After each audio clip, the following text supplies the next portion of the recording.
नमस्कार, मी राहुल कुलकर्णी. माझ्या रोजच्या प्रवासामध्ये वेगवेगळी व्यक्तिमत्व मला भेटतात आणि मला लगेच जाणवतं की त्यांना महाराष्ट्रासमोर आपण आणलं पाहिजे.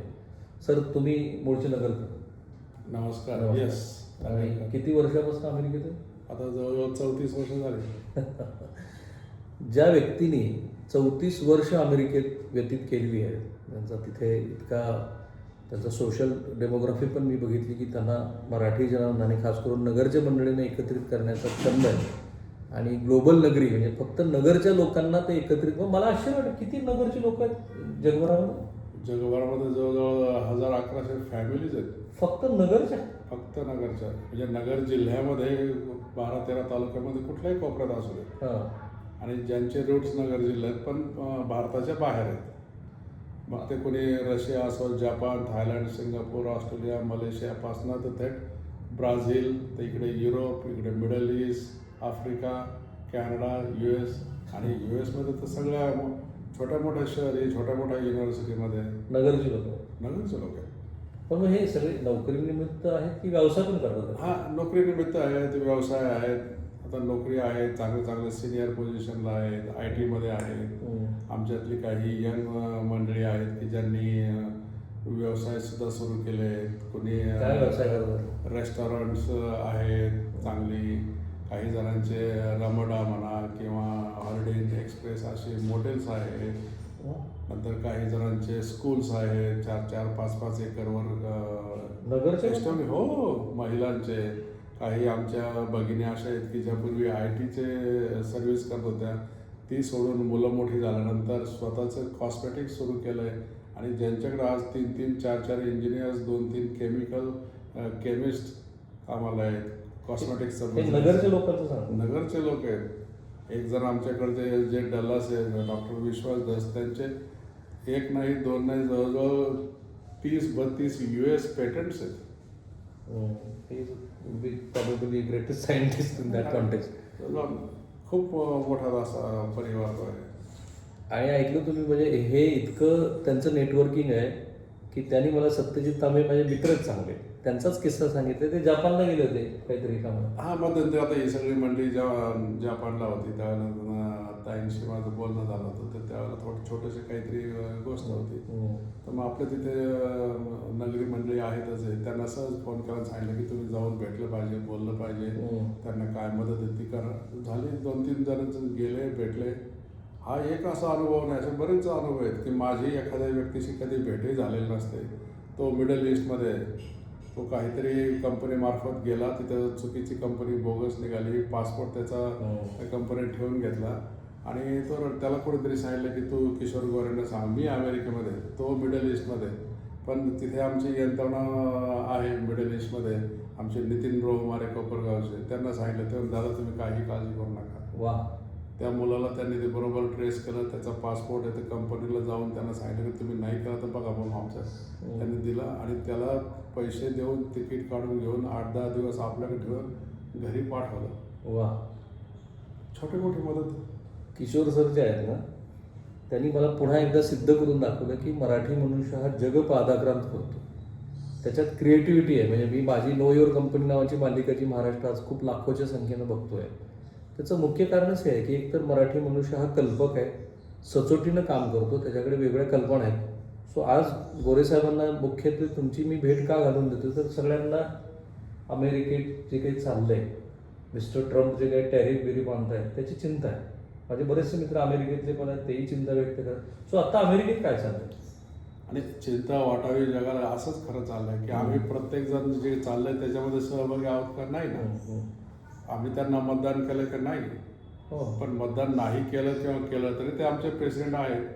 त्यामुळे त्यांनी ज्या त्यांच्या हार्डकोर बेसला सध्या प्लीज करायची धोरणं चालू आहेत, तर त्याच्यामधलं काही गोष्टी ठीक आहेत की बाबा मध्यंतरी काय झालं होतं की 2-3 अमेरिकन प्रेसिडेंट असे आले होते की त्यांचं बोट चेपी धोरण असल्यामुळं जगामध्ये अमेरिकेची पद दिवसेंदिवस कमी होत चालली होती. नैतिकही आणि आपण जे म्हणतो अधिकार म्हणा किंवा हेगेमोनी आपण जे म्हणतो तसं. म्हणून त्यांना लोकांना वाटलं की बाबा कुठल्याही स्त्रीपेक्षा किंवा डेमोक्रेटपेक्षा हा माणूस स्ट्रॉंग आहे, तर हा चांगला करेल. त्यामुळं आल्यापासून त्यांचं थोडंसं इमिग्रेशन आणि हे त्यांचा जो बेस आहे वाईट लोकांचा, त्याच्याशी ते प्लीज करतायत. त्याचा थोडाफार फायदा होणारही आहे, पण त्याचे रिपरकेशन जास्त होतील की ज्याच्यामुळं अमेरिकेला तोटा जास्त होईल. कशा अर्थाने? कारण आता बघा ना, टॅरिफच्या ह्या सगळ्या युद्धामध्ये की सध्या अमेरिकेमध्ये एवढं नाही म्हटलं तरी महागाई वाढलेली आहे. हे सर्वसामान्य म्हणजे करोनानंतर जे काही प्राईस थोडीफार वाढली ती आता या याच्यामध्ये एवढी वाढली की सर्वसामान्य माणसाला बऱ्याच वेळेला त्याचं नेहमीचं जे जीवन जगणं ते फार कठीण होते. त्यामुळं आता कायदा असा झाला की अमेरिकेने त्यांचे जे मिनिमम वेज तेच वाढवले आणि ते वाढवावं लागलं त्यांना. लोकांच्या हातात थोडा तरी पैसा किंवा त्याला पूर्वी जो समजा एखादा 10-12 त्या डॉलरला हे करेल तर त्याला आता मिनिमम वेजेस जसं ते त्याची शाश्वती झाली. अमेरिकेमध्ये एक चांगलं आहे की मिनिमम वेज कोणीही जरी मिळवलं तरी त्याला 2 वेळचं जेवण खाता येतं, घेता येतं आणि कुठेतरी छोट्याशा एका ठिकाणी आपल्या डोक्यावर छप्पर ठेवता येतं. भले त्याला गाडी घेता येत नसेल, त्याला बाकीच्या चैनीच्या वस्तू, पण एवढं तर नक्कीच करू शकतो. आणि एवढं असून सुद्धा तुम्हाला माहिती आहे आमच्याकडं भिकारी म्हणा किंवा आपण ज्याला होमलेस प्रमाणे ते आहेच. तो सेंट्रल सिटी किंवा मोठ्या मोठ्या शहरामध्ये तो प्रॉब्लेम आहेच. त्याला आम्ही अजूनही एवढा म्हणजे कमी जास्त होतो, पण वी कॅनॉट टॅकल 100%. पण मग अमेरिकेतला जो काही मूळचा अमेरिकन्स आहे किंवा तुमच्यासारखे लोक जिथे गेले त्याची आता जी पॉप्युलरिटी आहे डोनाल्ड ट्रम्पची ती तर डिक्लाइन ट्रेंडला दिसते. नाही, मग आता झालं काय की हे जे काही डिसिजन जे झाले ना त्याच्यामुळं महागाई वाढणं किंवा जॉबच्या ह्याच्यामुळं झालं की मोठ्या मोठ्या कंपन्या त्या असं करायला की आपल्याला इथे राहून जर काही फायदा होत नसेल, आपले जे आता H-1B म्हणा किंवा टेक्निकल हे यांना जर तुम्ही आम्हाला काम करू देत नसेल तर मग वी वोंट बी कॉम्पिटेटिव्ह. मग आम्ही वेस्ट इंडिजमध्ये गेलेलं बरं, मग आम्ही मेक्सिकोमध्ये गेलेलं बरं. त्यामुळे मग त्यांच्या आता बघा ना की 5-5, 10-10 हजार लोक ॲमेझॉनमधनं बाहेर पडले, गुगलमधनं बाहेर पडतात. म्हणजे रोज काही ना काही असं येते की ज्या बेसला अमेरिकन बेस तोच बेस आता डळमळीत व्हायला तर लोकांचं म्हणणं असं की मग करायचं काय ह्याच्यामध्ये. तुम्हाला जर शाश्वती नसेल, आज आता कुठल्याही अमेरिकन आमच्या सिनियर मॅनेजरला सुद्धा असं वाटत नाही की जॉबची काय होईल असं की कमीत कमी त्याचं युनिट बाहेर पडेल इतकं. अमेरिकेतनं लोक हो, कंपनीची कंपनी असं होऊ शकतं की ते आता जातील तर बाहेर जातील आणि एखादा सिनियर व्हाईस प्रेसिडेंट तो त्याचं युनिट घेऊन तो बाहेर पडेल आणि बाहेर म्हणजे लगेच तो कुठं अमेरिकेच्या बाहेर जाईल असं नाही आहे. तो कदाचित काहीतरी छोटी मोठी दुसऱ्या कंपनीला जॉईन होईल, तिथल्या कंपनी जिंकेल. पण मोठ्या कंपन्यांवर मात्र खूप प्रेशर आलं आहे की टेक्निकल मॅनपॉवर आणि त्यातल्या त्यात आपण आता इंडियन्स आपण जे 70% H-1B मध्ये करतो त्यात काही खरं आपल्या पण चुका आहेत. मी बऱ्याच माझ्या मित्रांना विचारून घेतलं. राईट. आपल्या काही मल्टीनॅशनल कंपन्याच्या जर इतके मोठे ब्लंडर्स आहेत, इतकी प्रतिष्ठित नाव आहे भारतातली ती, त्या मोठ्या कंपनीने तिथे जो काही हायदोस घातला आहे ते लक्षात आलं की थोडंसं आपण त्याची कल्पना देऊ की आपण काय चुका केल्या तिथे. म्हणजे कसं होतं ना की तुम्ही लोकांना ग्रँटेड धरू शकत नाही. सुरुवातीला लोकांनी अमेरिकन कंपन्यांनी तुम्ही जे काय म्हणायचे त्यावेळेला इंटरव्ह्यू घेणं आलं की तुम्ही यू आर द बॉस असं समजून झालं. पण आपल्याच लोकांनी असं केलं की ज्यांची पात्रता नाही आहे अशांना सुद्धा आतमध्ये आणलं, अशांना सुद्धा कंपन्यामध्ये घुसवलं, त्यांच्याच लोकांचा इंटरव्ह्यू देऊन हे करणं. ते कालांतराने लक्षात येतं ना. अमेरिकन मॅनेजर्सचं किंवा आजही बऱ्यापैकी आता बाबा हां तुला हे काम तर आहे ना 8 दिवसाचं काम आहे, गुड. तो 8 दिवस डोंको नाही बघणार नाही, महिनाभराचं काम आहे ना तू कर. पण तेच तुम्ही सांगायचं की महिनाभराचं काम आहे ना आणि ते 2 दिवसात संपायचं आणि बाकीच्या दिवसामध्ये तुम्ही हे करायचं. ते काही जिथे शॉर्टकट घेतले गेले ना हे लोकांच्या डोळ्यासमोर आलं आणि लोकांना असं दिसलं की मग हे सर्व हे आपल्याला दिसतंय ते समोर प्रमाण आहे का ते सगळंच मोठं प्रमाण आहे.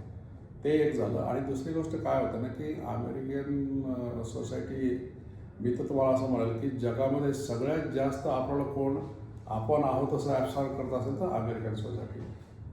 जपान आहे, फ्रेंच, व्हेरी अकोमोडेटिव्ह. आम्ही कुठल्याही प्रकारे त्यांच्यापासून कमी नाही आहे. पण असं असताना सुद्धा आम्ही इतके दिवस किंवा याच्या अगोदरची आमची पिढी ज्या तऱ्हेने असिमिलेट व्हायची, आपलं वेगळं अस्तित्व आम्ही दाखवत नव्हतो. पण आता थोडं हळूहळू काय व्हायला लागलं ना की अमेरिकन सोसायटीला कुठंतरी वाटायला लागलं की यांना कुठंतरी कर्व केलं पाहिजे.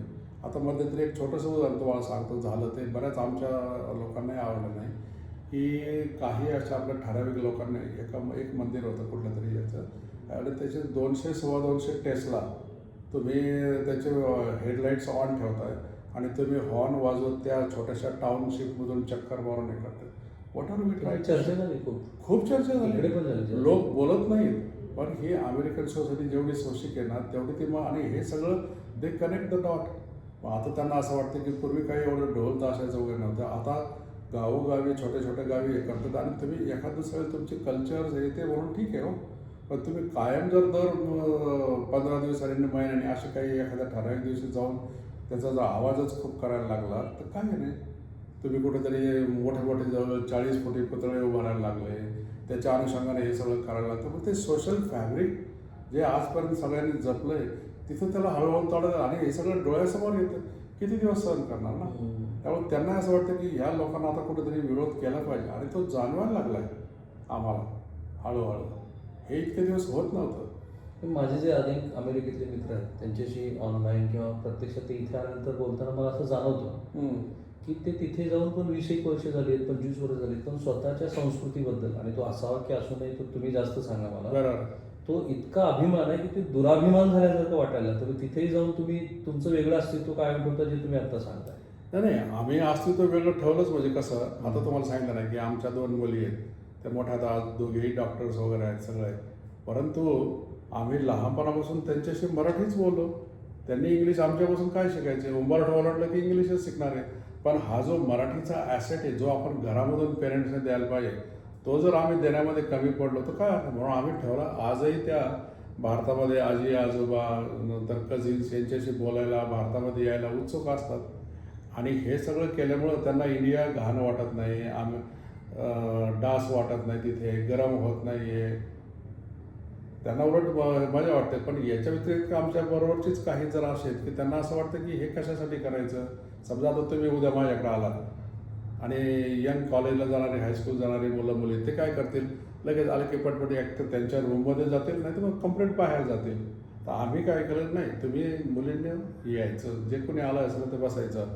नाही Rahul Kulkarni dad is some friend from India, असं करून जमणार नाही ना. तुम्ही आलं पाहिजे, ओळख करून घेतली पाहिजे, दिली पाहिजे. आणि ते गेल्यानंतर मग मी क्विज घ्यायचे त्यांचे, कोण आलं होतं रे, कुठले होते ते, पुण्याचे होते. यामुळे काय झालं की हे जे संस्कार लोकांना घरातून पाहिजे ना ते दिले गेले. याच्या व्यतिरिक्त बाकीचे आमचे काही मित्रमंडळी चुकीने प्राईड घेत नाही, हा कशाला आपण बोलायचं. त्या मुलांना मराठी समजतं थोडंफार, इंटरेस्टच घेत नाही, उलटं बोलायला गेलं तर इंग्लिशमध्येच बोलणार. हे काही काही गोष्टी अशा की ज्या घरातनं गेल्या पाहिजे, ज्या आम्हाला पटलं ते आम्ही सांगितलं, बाकीच्या आणि हे फारच उत्तम आहे. म्हणजे तुमच्या घराच्या आतमधल्या संस्काराबद्दल तुम्ही बोललात. राईट. पण तुमच्या आधीच्या उत्तरात असं होतं की घराच्या बाहेर जे वेगळेपण जोपासण्याचा प्रयत्न आहे त्याला मात्र अमेरिकन सोसायटीचा आक्षेप दिसतोय. मग अमेरिकन सोसायटी कशी इतकी सोशिक आहे ना, एवढी वर्ष आता बघा कितीतरी वर्ष गेलेलं, पण कधी काही फारसं झालं नाही. पण आता त्यांना थोडंसं तसं जाणवायला लागलं. आता मी जेव्हा 30-34 वर्षापूर्वी गेलो तर त्यावेळेला एक छोटीशी डॉट बस्टर्स नावाची संघटना होती, आणि ते लिमिटेड स्वरूपात न्यूजर्सी, न्यूयॉर्क, म्हणजे जे भिंती लावतात ते, त्यांना असं म्हणायचं की हे लोक इथे येतात, आमचे जॉब तर घेतातच, आणि शिवाय रिअल इस्टेटी वगैरे करतात, खर्च करत नाही, एन्जॉय करतात, मोठे मोठे घरं घेतात. कारण भारतीय. हो भारतीय. कारण आता न्यूजर्सी काय, तिथे एक आमचा ओक ट्री म्हणून असा एक स्ट्रीट आहे, तिथे पूर्वी फक्त एखाद्या मैलभर परिसरात आपली दुकानं वगैरे. आज तो 5-7-8-10 मैलाचा परिसर दोन्ही बाजूने सगळी अमेरिकन मंडळी निघून गेली, सगळे फक्त भारतीय. आणि हे बऱ्यापैकी जिथे तिथे म्हणजे स्मॉल घेटोज असे थोडेसे निर्माण झाले, ते मग अमेरिकन लोकांच्या आता डोळ्यात यायला लागले. पण मग अमेरिकन ह्या डायस्पोरामध्ये भारतीय डायस्पोरा जो तिथे आहे त्याच्यात मराठी जन किती आहे? मराठी बऱ्यापैकी आहे. तसं आपण बाकीच्या कम्युनिटीच्या मानाने कमी आहोत, पण मराठी टक्का हळूहळू वाढतो आहे, तसा तो फार कमी आहे. म्हणजे पंजाबी, गुजराती म्हणा, तेलुगू वगैरे ह्या यांच्या मानाने आपण फार कमी आहोत. आणि त्यातल्या त्यात आपण बिझनेसमध्येही तसं कमी आहोत, संघटन वगैरे ह्या दृष्टीने. पण त्यातल्या त्यात आपल्या हे ज्या संस्था आहेत, BMM बृहन महाराष्ट्र मंडळ, ते आता गेले जवळजवळ 40-1 वर्षापासून ते कार्यरत आहेत. आणि जवळजवळ आपण 56 ते 60 वेगवेगळ्या देशांमध्ये मराठी मंडळ आहेत की ते चांगल्या प्रकारे काम करतात. परंतु होतंय काय की परतही अजूनही बऱ्यापैकी ही मंडळं वगैरे सांस्कृतिक कला वारसा वगैरे याच्यात जपणार आहे. म्हणून मध्यंतरी आमचे मित्र आनंद गानू साहेब वगैरे यांनी आलं की हा जो गॅप आहे की आजच्या विद्यार्थ्याला त्याला जॉब महत्त्वाचा आहे, त्याला इंटरव्ह्यू महत्त्वाचे आहे, त्याला नोकरी महत्त्वाची आहे, त्याला स्टार्टअप महत्त्वाचं आहे, त्याला IT, त्याला AI महत्त्वाचं आहे. तर त्याला नुसतं तुम्ही कल्चर संस्कृती हे सांगून उपयोग नाही, त्याला त्याच्या अपॉर्च्युनिटी दिल्या पाहिजे, त्याचा एक्सपोजर दिला पाहिजे. त्यामुळे हे गरजे मराठी याच्यातर्फे हे बरंच आता गेल्या 4-5 वर्षापासून चांगलं आम्ही जोमानं काम करतो. आणि ते प्रेक्षकांना मी सांगणारच आहे की ज्या कारणासाठी मी गोरे साहेबांचा इंटरव्ह्यू करतो आहे की अमेरिकेमध्ये तुम्हाला काय संधी आहे नोकरीचे पण आणि मुख्यत्वे त्यांचा जो डॉट्स कनेक्ट करू इच्छित आहेत ते व्यवसाय वृद्धीच्या दृष्टीनं ते आता बोलले थोडंसं ते मी तुम्हाला सांगणार तर त्याच्या आधी त्यांची मी ओळख करून देते. त्यांचं शैक्षणिक बॅकग्राऊंड तर मी तुम्हाला सांगेनच, पण त्यांचा सगळ्यात उत्तम असा व्यवसाय होता. ते आता IT व्यवसायात आहेत. त्यांचं आधीचं बॅकग्राऊंड वेगळंच आहे, पण तुमचा आईस्क्रीमचा व्यवसाय होता तो कसा सुचला? मस्तानी आईस्क्रीम तर आम्ही अपघातानेच त्याच्यामध्ये पडलो. आमचे पार्टनर होते तर त्यांनी अगोदर सुरुवातीला अल्फान्सो मँगो जे आम्ही कोकणामधून असे हापूस तर 5-5 किलोचे मोठे ते टीन आणायचे आणि ते जिथं गरज असते ते द्यायचे. ते एक वेळ असं झालं की ते बरेचसे टीन्स आले आणि ज्यांना रिक्वायरमेंट होते त्यांच्या रिक्वायरमेंट किंवा त्यांचे हे बदलले ते अंगावर पडले.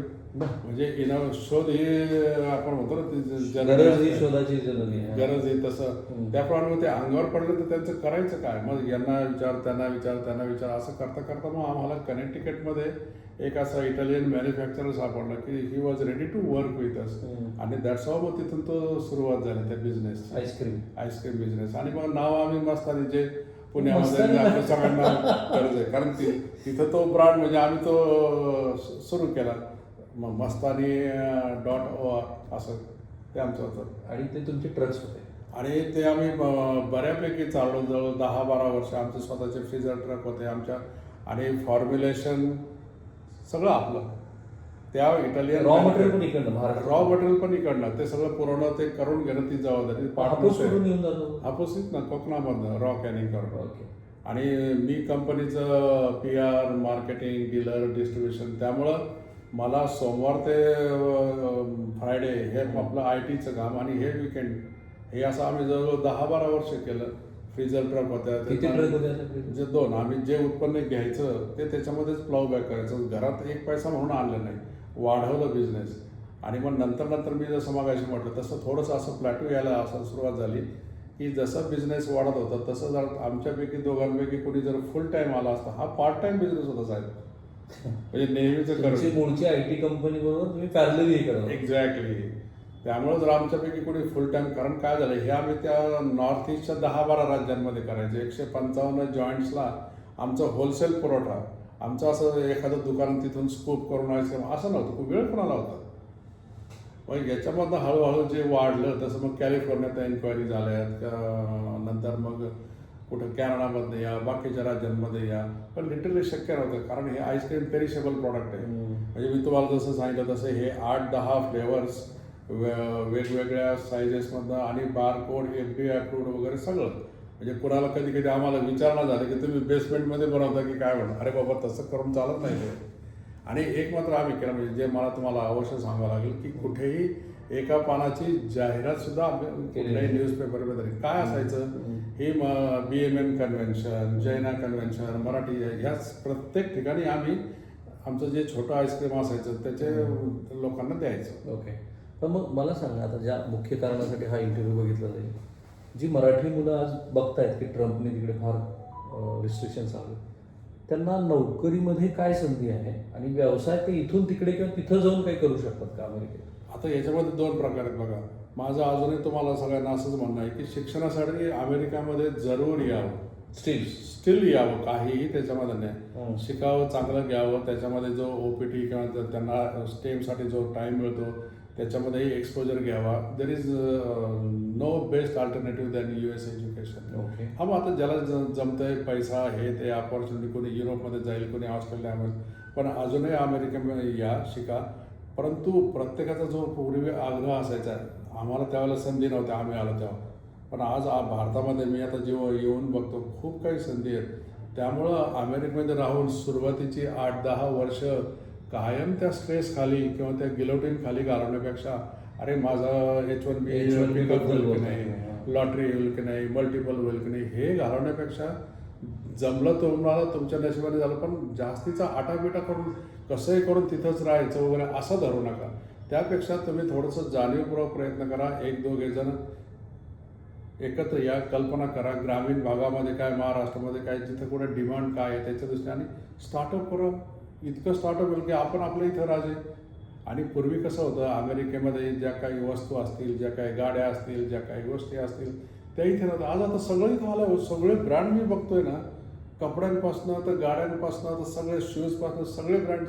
कमी काय आहे? त्यामुळं आम्हाला जे तिथे जे तुम्ही जाणवतं, सजेस्ट करताय की नोकरीच्या ऐवजी व्यवसाय करा. व्यवसाय करावा. पण गोरे साहेबांनी हे फक्त सजेस्टच नाही केलं, तर त्यांनी कोपरगावचं एक उदाहरण पण दिलं. आता कोपरगावला आमचे एक मित्र आहेत तिथं, संजीवनी साखर कारखान्याचे त्या कोपऱ्यावर. तिथे पूर्वी त्यांचा फॅब्रिकेशनचा व्यवसाय होता, म्हणजे अजूनही आहे. आणि जे पूर्वी भेल आणि बरेचसे पिकाचे इंडियन जॉब करायचे, तर त्यांच्यामध्ये त्यांना उत्तरोत्तर लक्षात आलं की आपला व्यवसाय तो वाढला आहे, पण त्याच्यामध्ये आपले पैशाची रिकव्हरी होत नाही. गव्हर्नमेंटमध्ये पैसे 2-2, 3-3 वर्ष अडकतात. आणि मग ते काही कारणामुळं अमेरिकेमध्ये आले. तिथे एका एक्सपोमध्ये त्यांनी काय अशा भेटी वगैरे घेतल्या आणि काही असे प्रॉडक्ट त्यांनी तयार केले त्यांच्या अमेरिकन कंपन्यांचे. काय product होते?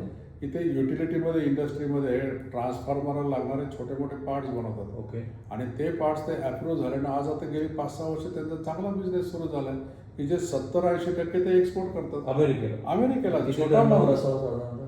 आता त्यांचा टर्नओव्हर तर माझ्या माहितीप्रमाणे कमीत कमी 30-40 लाखाच्या सहज पुढे गेला असतो. वा, हे एकच उदाहरण आहे की आणखी आणि काही? अशी बरीच उदाहरणं आहेत छोट्या मोठ्या याच्यामधनं. आता काही जणांचं फूड प्रॉडक्टच्या संदर्भात असेल, काही जणांचं अजून छोटे मोठे, आणि याला स्कोप सुद्धा आहे. म्हणूनच आम्ही मध्यंतरी काय केलं होतं की फडणवीस साहेब जेव्हा आले होते त्यावेळेला US महाराष्ट्र डेव्हलपमेंट काउन्सिल ही संस्था फडणवीस साहेबांनी सांगितलं होतं की तुम्ही पॅनल करा, that will be a nodal agency. आम्ही इथे ते BKCला जेव्हा हे झालं होतं मेक इन इंडिया, त्यावेळेला आलो होतो. गव्हर्नमेंटबरोबर MOU झालं होतं, पण समोर काही कारणामुळे ते जाऊ शकलं नाही पुढं. पण आजही ज्यांना 50, 60, 100% कोटीचा बिझनेस होतो आणि स्वप्न पडतात की आपण एक्सपोर्ट करावं, नक्की करावं. परंतु ह्या नादामध्ये होतं काय की जसं पूर्वी वाईन मॅन्युफॅक्चरर्सने सबसिडीचा उपयोग घेतला आणि लाखो लिटर वाईन तशी पडून राहिली का? क्वालिटीकडे लक्ष दिलं नाही. तर माझं म्हणणं या सगळ्यांना असंच आहे की बाबांनो, तुम्ही या, तुम्हाला ही स्वप्न पडतात ती नक्की करा, परंतु तुमची प्रॉडक्ट आणि सर्व्हिस ह्याकडे तुम्ही ध्यान द्या. तुम्हाला बाकीच्या गोष्टी लागतात ना, तर घ्या ना. आमच्यासारखे बाकीचे बरेच जण तिथं आहेत, काही कन्सल्टिंग कंपन्या आहेत, त्यांची मदत घ्या, मार्केटिंगची मदत घ्या, but don't spread your self thing. तुम्हीच तिथे यायचं आणि तुम्हीच तिथं काही महिने राहायचं वगैरे असं काही गरज नाही आता. हो, आय सी. कारण तुम्ही बिझनेस मिळवू शकाल, परंतु तो बिझनेस मिळवून तो पुढची 2-4-5 वर्ष टिकवणं आणि वाढवणं हे जास्त स्किल आहे की जे तुम्हाला तुम्ही quality म्हणता की मिळते. ते तसं करण्यासाठी पण आता जसं मिडल ईस्टमध्ये वेगवेगळ्या एजन्सीज आहेत, तसे आता अमेरिकेत मराठी माणसाच्या आहेत ना.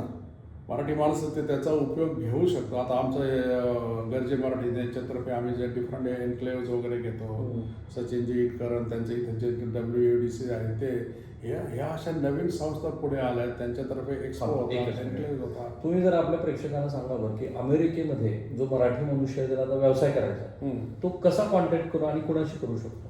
तर आता त्यातल्या त्यात झालं काय की ह्या ज्या BMM आणि ह्या सगळ्या ज्या बृहन महाराष्ट्र मंडळ किंवा आपण मराठी मंडळ म्हणू कुठल्याही, तर यांच्यामध्ये सुद्धा आता ह्या गेल्या काही 4-5-6 वर्षामध्ये बराच फरक पडला आहे. ओके.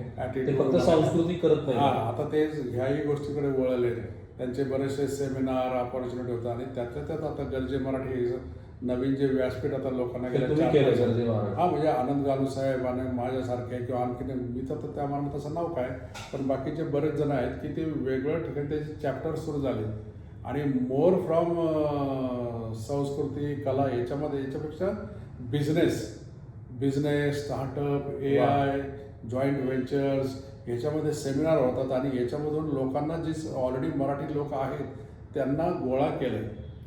त्यांना आणि ज्यांना गरज आहे त्यांची अशी सांगड घालून दिली त्या वेगवेगळ्या चॅप्टर्समधून.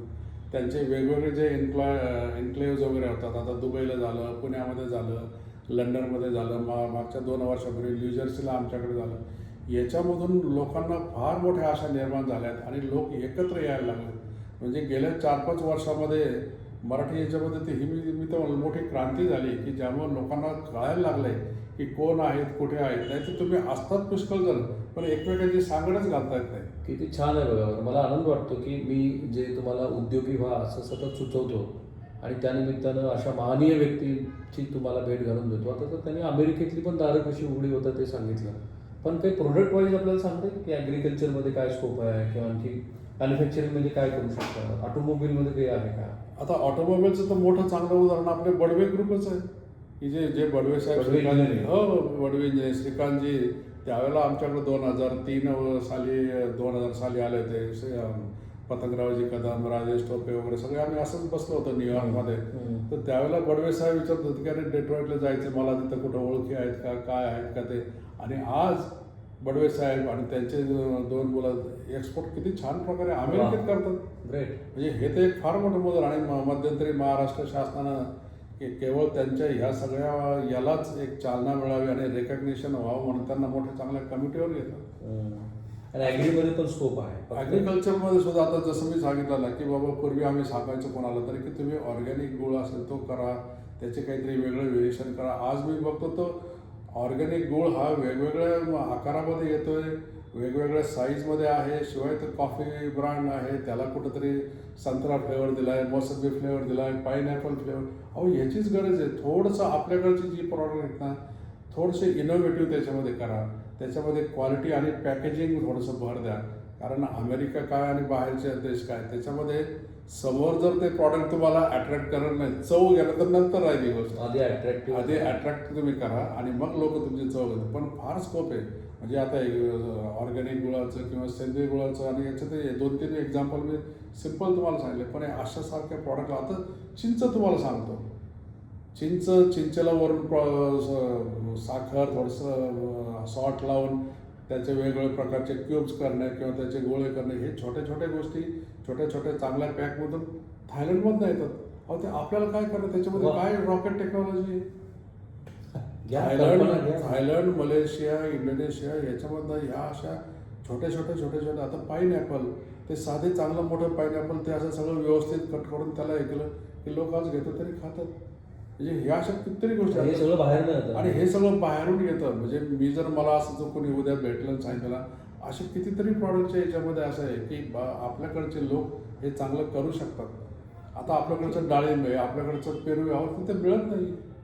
चिकू तिथे मिळत नाही.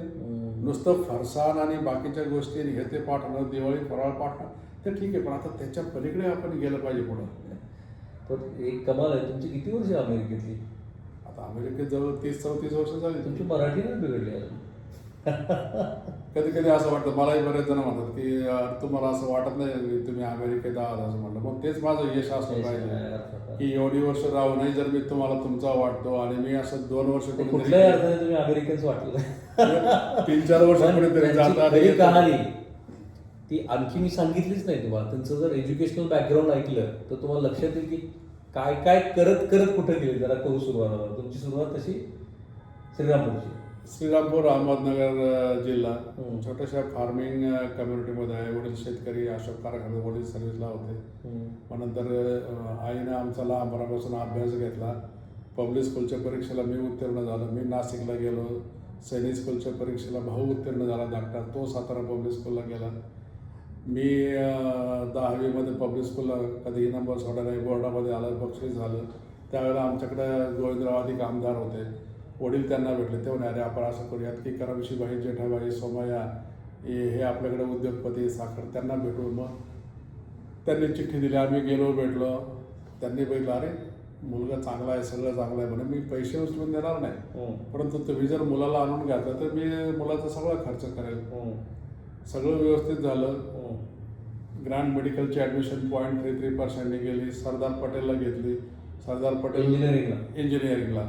पण त्यावेळेला असं कुठंतरी थोडंसं जाणवलं आणि नवीन माहिती पण मिळाली की बाबा लाखातला एक इंजिनियर होण्यापेक्षा 100रातला एक इंजिनियर झाला तर. आणि त्याच वेळेला कृषी विद्यापीठमध्ये महात्मा फुले ॲग्रिकल्चरल इंजिनिअरिंग हा बीटेकचा कोर्स नुकतीच 7-8 वर्ष झाली होती. आणि त्यातली बरीच काही मंडळी कुठे एमटेकसाठी फॉरेनला गेली होती, फॉरेनवरून परत आली. चांगलं तेही थोडंसं एक अट्रॅक्शन होतं. लाखातला होण्यापेक्षा 100रातला का नको म्हणून सरदार पटेलचंही सोडलं आणि बीटेक झालं. बीटेक झाल्यानंतर त्यावेळेला परिस्थिती अशी होती की हात जॉईन होण्याच्या अगोदर म्हणजे ग्रॅज्युएट होण्याच्या अगोदरच तुमच्या हाती जॉब, इरिगेशन डिपार्टमेंट, कडा वगैरे. मी कुकडी लँड प्रोजेक्टला जॉईन झालो. गव्हर्नमेंटमध्ये सुटलं लगेच. वडस डॅम जुन्नरला पण मगाशी तुम्हाला सांगितलं तसं 3 महिन्यात मी ती नोकरी सोडली, कारण मला साधं वर्तमानपत्रही वाचायला मुश्किल व्हायचं आणि ते सगळं जे बघितलं ते आपल्यासाठी नव्हतं असं माझी खात्री झाली. शासकीय नोकरी सोडली. पुढं चांगली नोकरी आणि आईवडिलांनी कधी अडकाव केला नाही.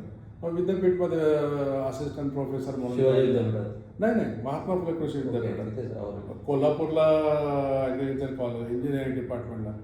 तिथं टीचिंग एक्सटेन्शन यंग वयामध्ये मी तिथला मॉनिटर वगैरे, माझ्याकडे बुलेट असायची, इस्टेट ऑफिसर वगैरे. आणि 1 वर्ष झाल्यानंतर त्यावेळेला दत्ताजीराव साळुंखे व्हाईस चान्सलर होते. त्यांनी माझी मेन कॅम्पसला बदली केली.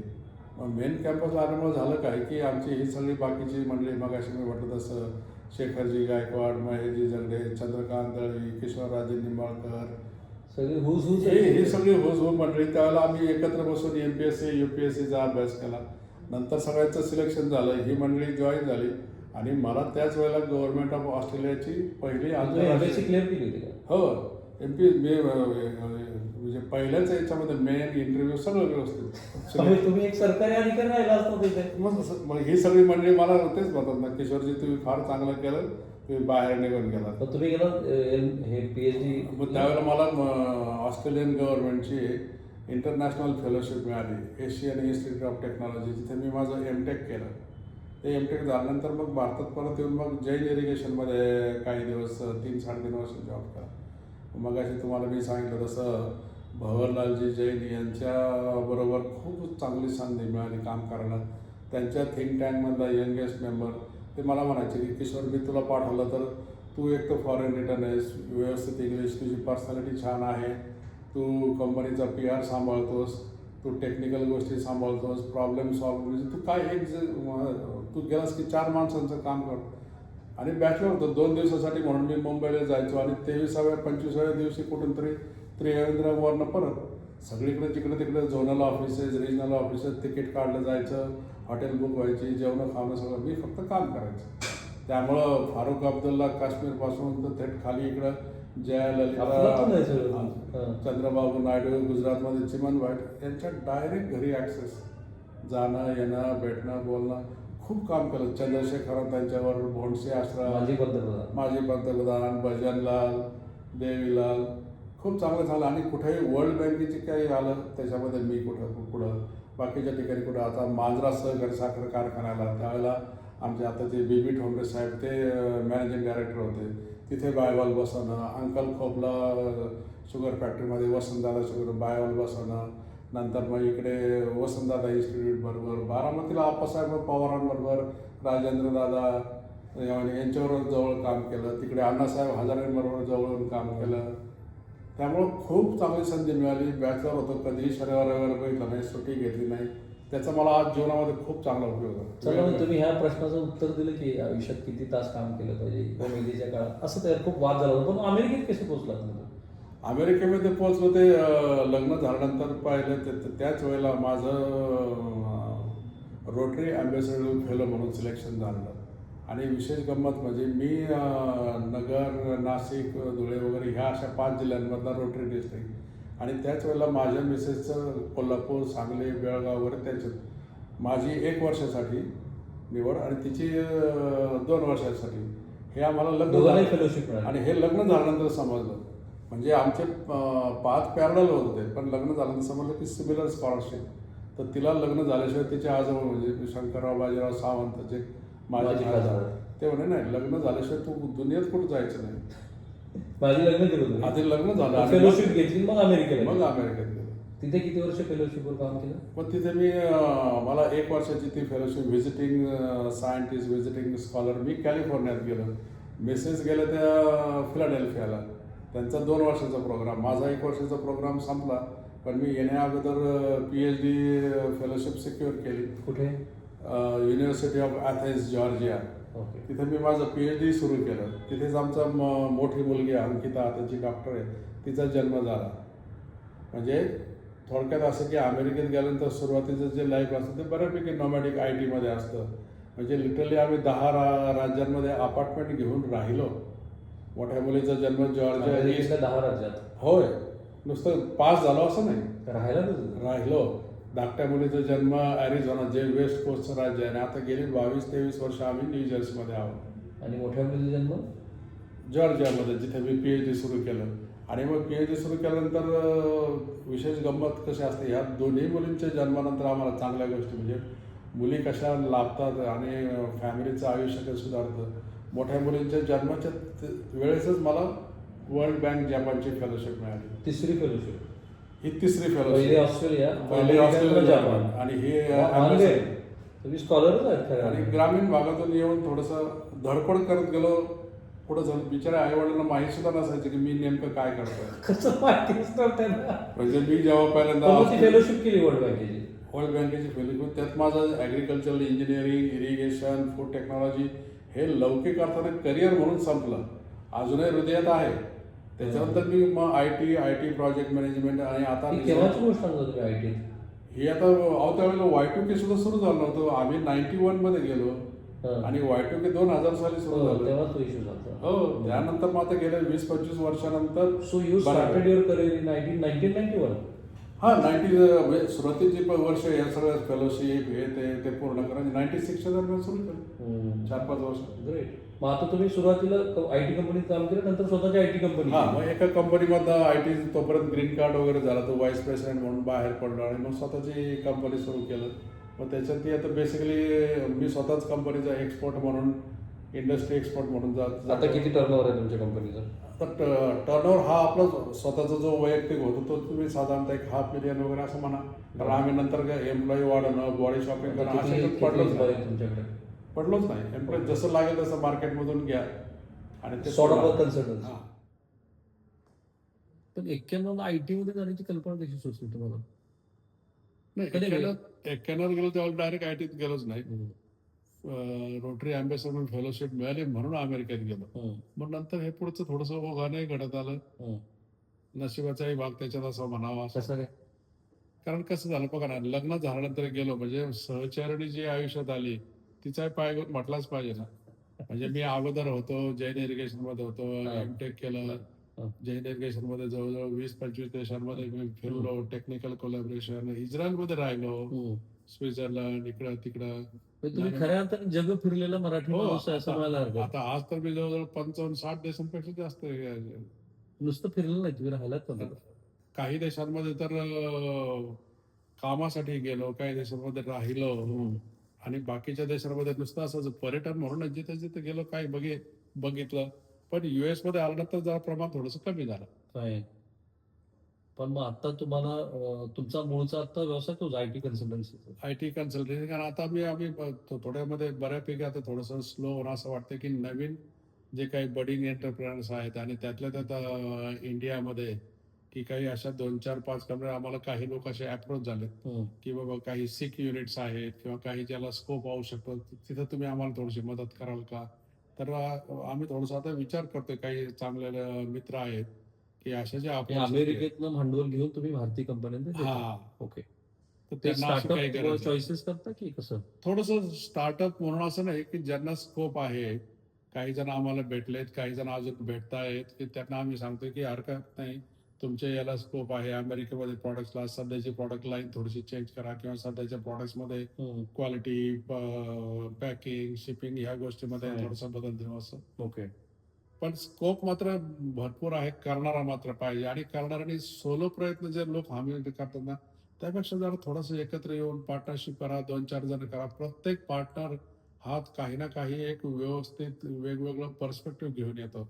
आता बऱ्याच वेळेला काय होतं की पार्टनरशिप टिकत नाही, ही गोष्ट वेगळी. पण आता सध्या असं कंपल्शनच आलंय, सामाजिक काय आणि सोशल काय आणि इव्हन इंडस्ट्रीत काय, की तुम्ही वेगवेगळे पर्स्पेक्टिव्ह घेऊन उलट ती इंडस्ट्री, तो बिझनेस चांगला करू शकता. आणि हे तुमचं ग्लोबल नगरी काय आहे? हे ग्लोबल नगरी फाउंडेशन जे आपलं ती एक सोशल ऑर्गनायझेशन आहे की त्यातल्या त्यात अहमदनगर जिल्ह्यामध्ये ज्याचे रूट्स आहेत. आणि हा भारतातला एकमेव ग्रुप आहे बरं असा प्रयोग की एखाद्या जिल्ह्यातले भारताबाहेरचे जगभरातले लोक संघटित करणं आणि एकत्र आणणं आणि त्यांना एक सपोर्ट ग्रुप म्हणून ठेवणं आणि शिवाय त्यांना वेगवेगळ्या ऑपॉर्च्युनिटीज मिळवून देणं. आणि ह्या लोकांना बाहेर असल्यामुळे काय भारतात प्रत्यक्ष नगरमध्ये राहून करता येत नाही, परंतु त्यांचं म्हणणं असतं की आम्ही लागेल तसं थोडंसं डोनेशन देऊ. जसं मग अशी तुम्हाला सांगितलं की जिल्हा परिषदा, रयत शिक्षण या वेगवेगळ्या संस्थांना बुक्स दे, मदत करतो, कार्डियाक ॲम्ब्युलन्स वगैरे असे. आणि आमचे हे लोक म्हणतात की आम्ही आठवड्यामधनं महिन्यामध्ये 4 तास 2 तास काम करू.